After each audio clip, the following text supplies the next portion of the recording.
All right, so one quick search of EDC carry belt on the internet, and you're going to find Blue Alpha gear. There's tons of reviews, YouTube, all over. Makes me believe that a number of them are probably paid.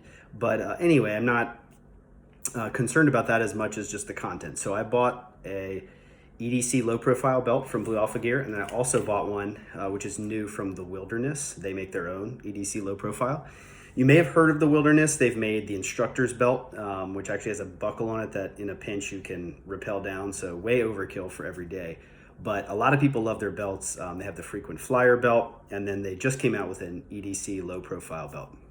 So the issue I'm having is I bought one of each, and I don't know if it's kind of work shortage with COVID or just their quality is slipping, but Blue Alpha Gear had a number of just quality control issues, and we'll give them the benefit of the doubt that other stuff goes out. I mean, I'm sure their Cobra buckle stuff is probably fine, but just to give you an idea, they have multiple strands of gray fabric throughout, so you can see it's kind of like striations throughout here. Not a huge deal, but it's just kind of an indication to me that they're using multiple strands and not really paying attention to that.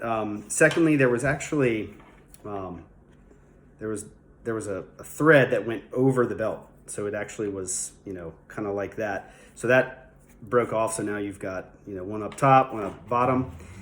Secondly, the biggest issue is this: they forgot to sew this at the end. So this gets caught on a belt loop every time, and it creates an annoying hang up there. And then secondly, if you can see the quality of the Velcro here, it is kind of the fuzzier, lower quality Velcro. And I hadn't had an experience with them before, so I took a look at it. And then my Wilderness belt came in, and I was blown away by the quality. I think just right off the bat, the Wilderness tactical belts, the quality is a step above, without a doubt. So give you an example. Here's a look at their Velcro. Way more slimline, way tighter weave, so that's obviously going to hold up better. They dip the end, if you can see the sheen on this, they dip the end of the belt in this like proprietary dip once they cut it so that it won't fray on you and they're not just burning it. Velcro here, if you can see, double stitched on this side, double stitched here. And then they've also got double stitching on a number of places. So the front here, there's this X pattern, double stitch. You've got where the Velcro meets on the end. As I mentioned, the Blue Alpha Gear was coming up. They not only did all the way to the edge, but check it out, double stitched. Also double stitched here, and they know this is probably the part where you're gonna be Velcroing the most and ripping it off. So they did a triangle pattern, just more strength in here. Another thing I like more about Wilderness, customization, right? Blue Alpha Gear, you buy one EDC belt in a size. This is EDC low profile. You can get a 3-stitch, which is the most flexible, which is what this is, a 5-stitch, which is more rigid, and then you can get an even more rigid, which is a plastic insert. So there's a choice there. If you don't want that, you can go to a different belt that they have called the Frequent Flyer, which is a little bit more sturdy. Again, 3, 5, and plastic insert. Then you can do Wilderness, the instructor belt. Again, multiple choices. So really everything you want and need. But the biggest thing, the number one thing that made me choose Wilderness over Blue Alpha is the actual buckle. So I'm sure many of you have seen this buckle, right? So belt goes in, and then you loop it over. Here's the problem I see. See this massive loop here? Now, if you're a bigger guy, maybe your stomach is pressing up, your waist is pressing up, but there's still this here. And then look, when you have it on, this can happen.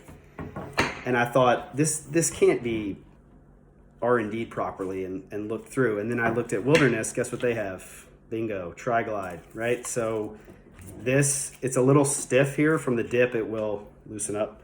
But this goes through here, right? Then back through. Now watch this. Look, absolutely no space there. So it's going to lay flat. And another thing I noticed is, look, this belt is just less Velcro dependent because the Tri-Glide is taking some of the tension. The Velcro is holding some of the weight, but it's also distributing some of the weight through here. So this Velcro should last longer. So it's a better quality and it should last longer. This Velcro is, this is entirely Velcro dependent. You can hear I'm pulling, listen. That you can hear the Velcro pulling off. Now, in fairness, the Blue Alpha Gear belt, Velcro is considered in their lifetime warranty. You can send it back to them. They'll replace the Velcro, put it back on. I'd rather just have the better Velcro out the gate and go from there. Wilderness will not replace the Velcro on theirs for free. You send it back to them and they'll replace it for a small charge.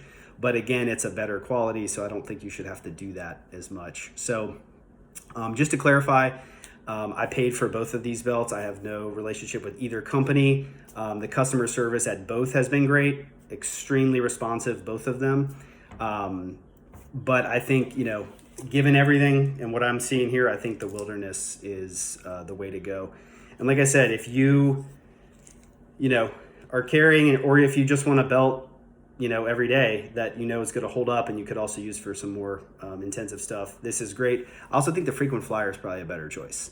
If you don't appendix carry and you don't mind the two rings that the Frequent Flyer belt has, they kind of overlap.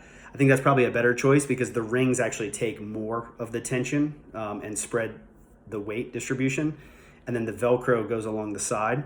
Whereas this one is really just all about appendix, super streamlined. And I will say this, do the sizing that they recommend. I didn't do it the first time. It was bigger than I thought, and I thought, no way I wear that size. I'm gonna order just one more, and it was too tight. If I would have listened to their instructions, then everything would be good. So anyway, I didn't really see a lot of honest, straight comparison reviews of this. There's hardly any information about Wilderness stuff on YouTube, so wanted to give this out there. Just to give you an example, I normally wear a 32 and I'm in a 35 in the Wilderness, and then a 34 in this Blue Alpha, but the sizing also is a little off on this. This is way too big for what I would need. So anyway, let me know if you have any thoughts or questions.